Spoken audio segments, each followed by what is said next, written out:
Hi,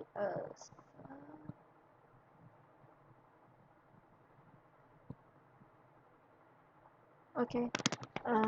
Good afternoon, sir. So my name is Ashlynn, and today I'm gonna present about the policies about the intern allowance policy in private sector. So, first of all, I'm representing the Malaysia Youth Rights Organization. So, I will explain what does the logo means to us. First of all, the blue actually represents about the stable or power, and then red is for passion, and yellow it's like for the optimism for the hopeful future, and orange is for the youthfulness. So, for in this case, the human here is actually more of a representation of the youth that I'm about to present later.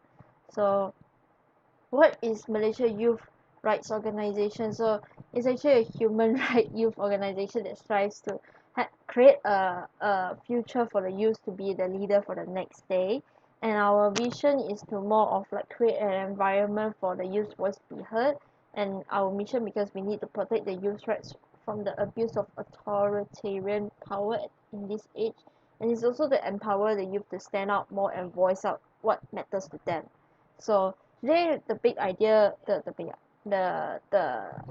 the topic that I would like to propose is like a mandatory internship allowance in the private sector.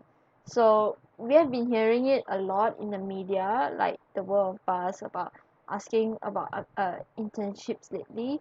So even says.com, Malay Mail, and like recently our government and former government have also even proposed an allowance for it. But what's the definition of internship? It's actually a position of the student who works in an organization, sometimes without pay, in order to gain the work experience. And what's an employee is actually a person who's employed for wages or salary.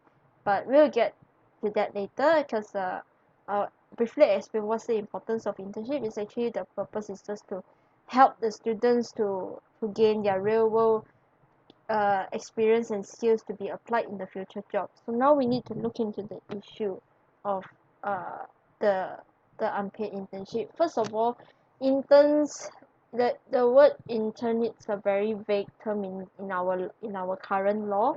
So we need to look into the Employment Act 1955 EA.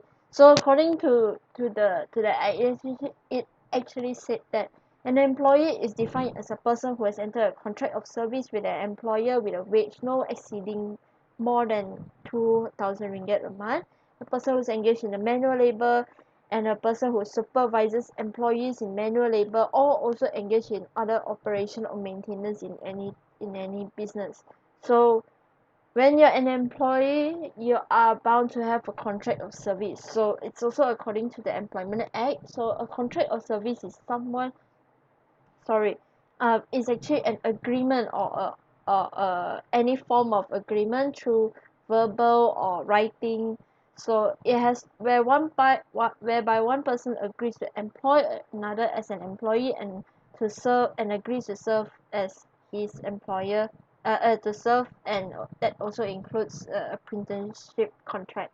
So because the interns, like I said before this, the it has no place there's no in the law, there's none stated about what's the position of the intern, where does the intern lies in this law. So thereby it kind of affects this into the unpaid internship issue.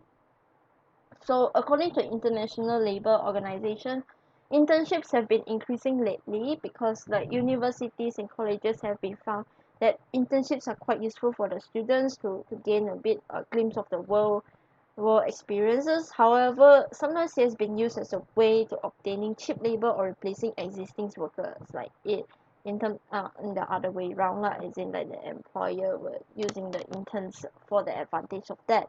So my point I would like to state that it because of this interns are exploited. So uh because they do not have any stand in our current law, in our legal law.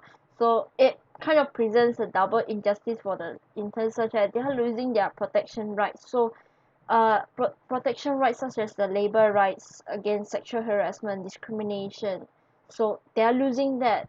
And that aside also, they are also lose equal treatment such as like minimum wages as a worker, because first of all, interns are also about to work the same thing as a worker, but it's more of gaining the experiences.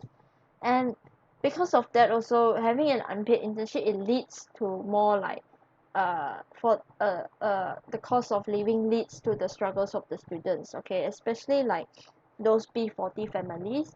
You have to consider that with the lack of financial support, it kind of limits of their opportunity to for the internship and contribute to the equality divide in the future.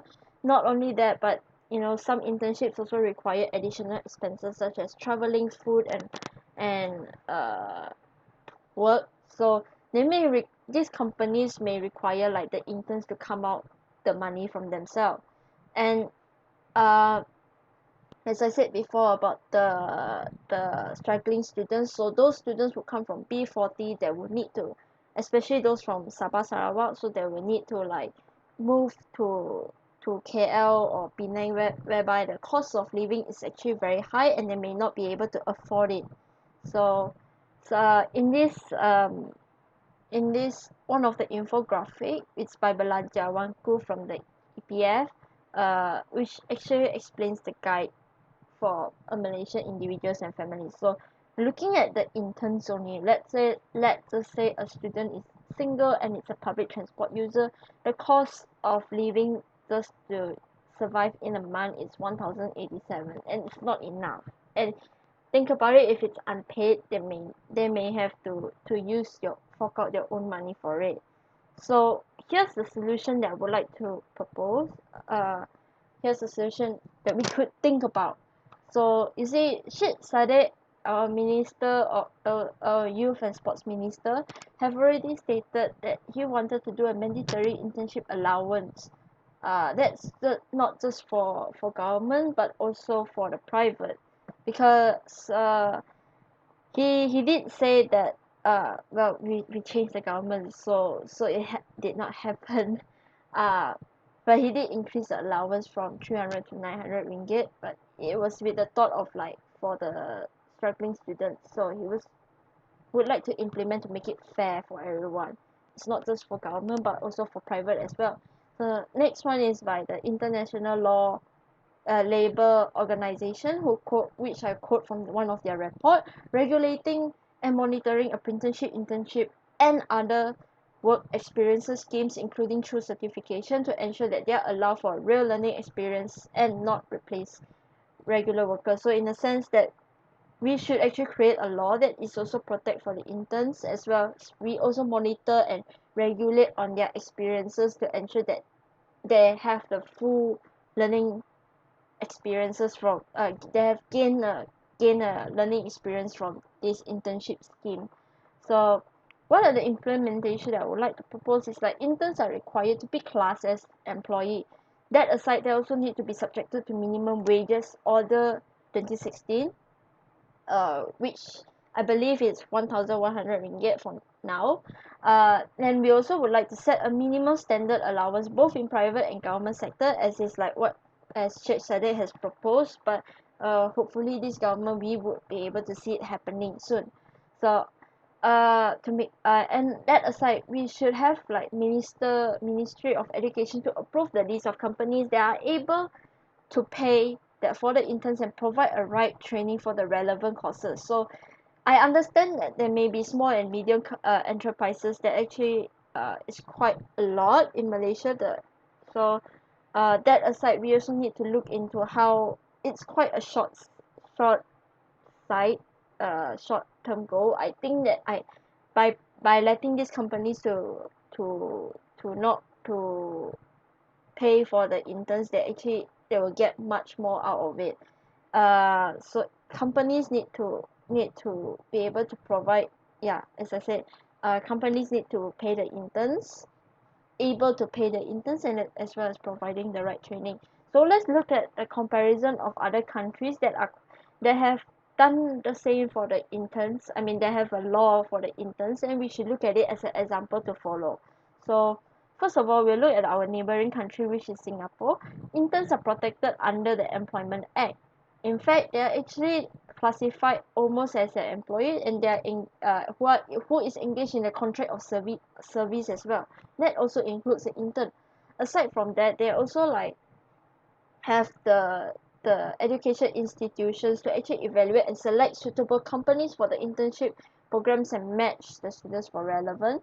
And they're also able to uh, the institutions and the employees need to they also collaborate of thinking of the ways to actually continuously improve the best internship experience to ensure the students learn more throughout in this internship experience.